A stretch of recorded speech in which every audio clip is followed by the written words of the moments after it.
John F. Kennedy Inaugural Address. We observe today not a victory of party but a celebration of freedom, symbolizing an end as well as a beginning, signifying renewal as well as change.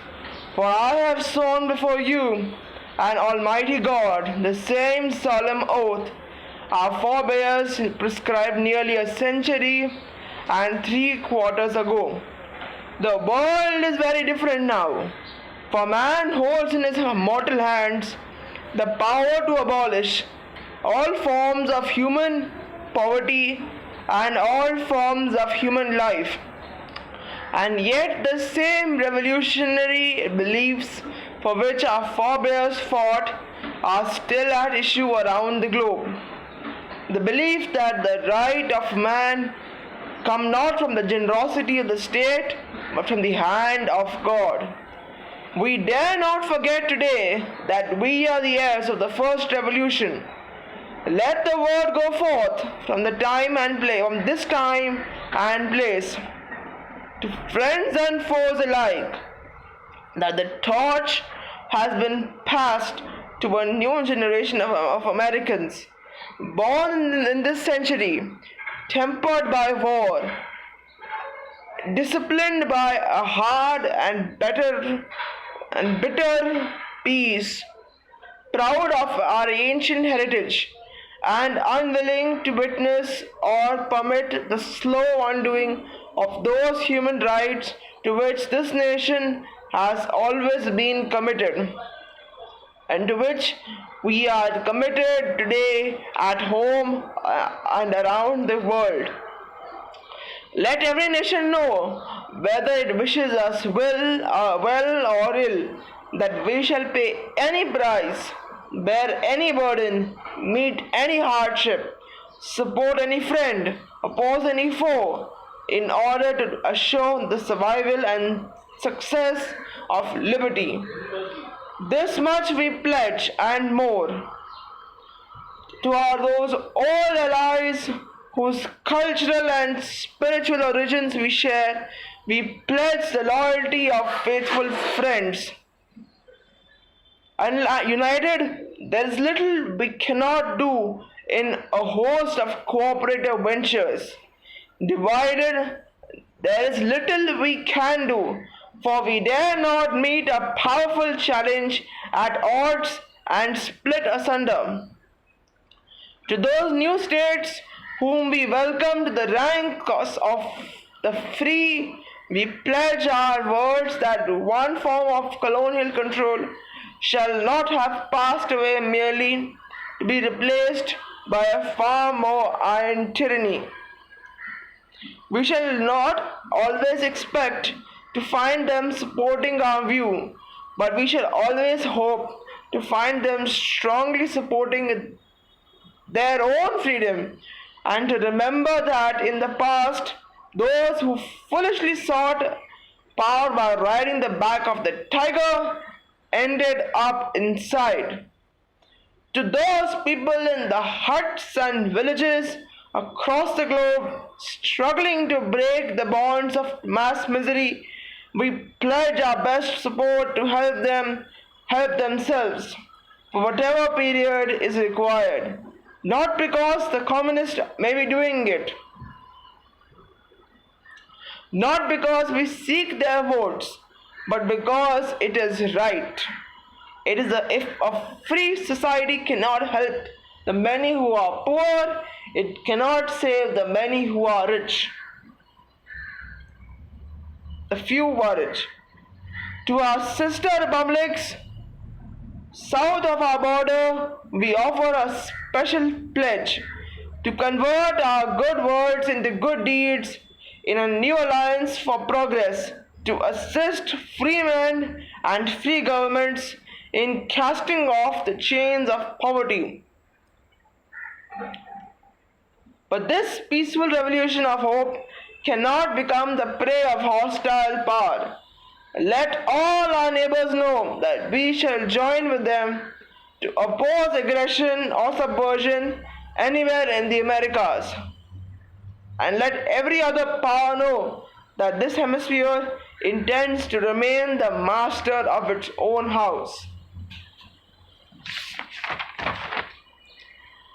To that World Assembly of Sovereign States, the United Nations, our last best hope in an age where the instruments of war have far outpaced the instruments of peace, we renew our pledge of support to prevent it from becoming merely a forum of invective, to strengthen its shields of the new and the weak, and to enlarge the area in which its writ may run.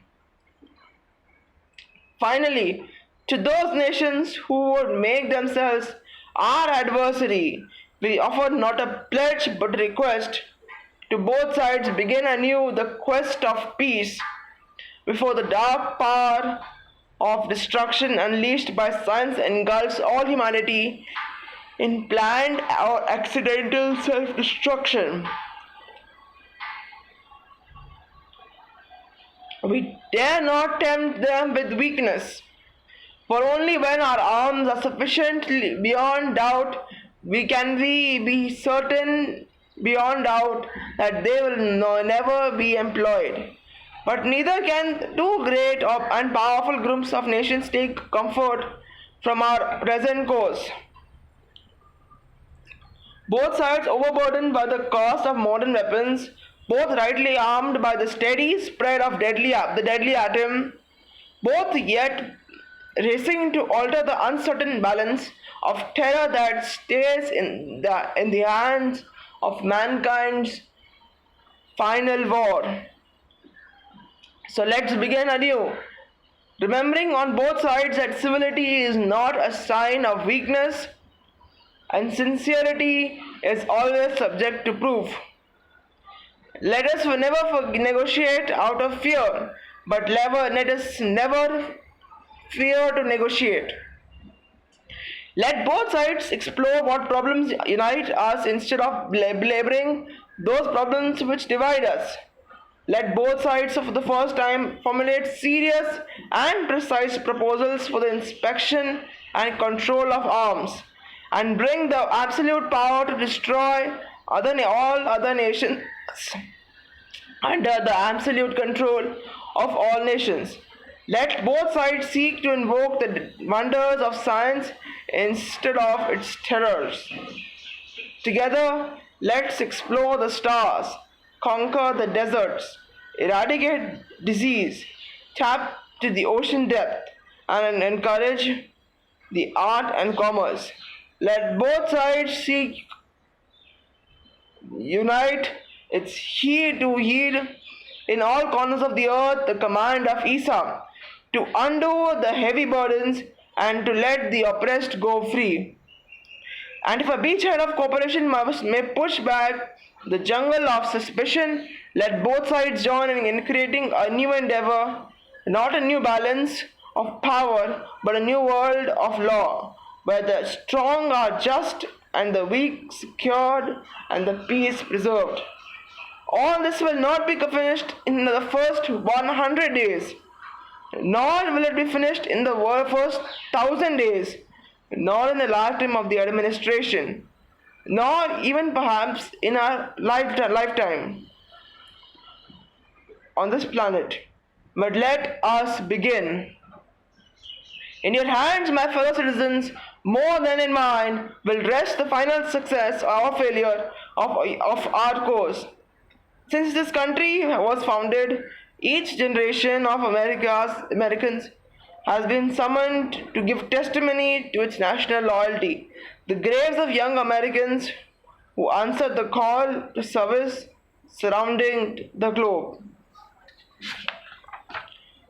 Now the trumpet summons us again, not as a call to bear arms, though arms we need, not as a call to battle, though embattled we are, but a call to bear the burden of the long twilight struggle, year in and year out, rejoicing in hope, patient in tribulation, a struggle against the common enemies of man, Tyranny, poverty, disease, and war itself.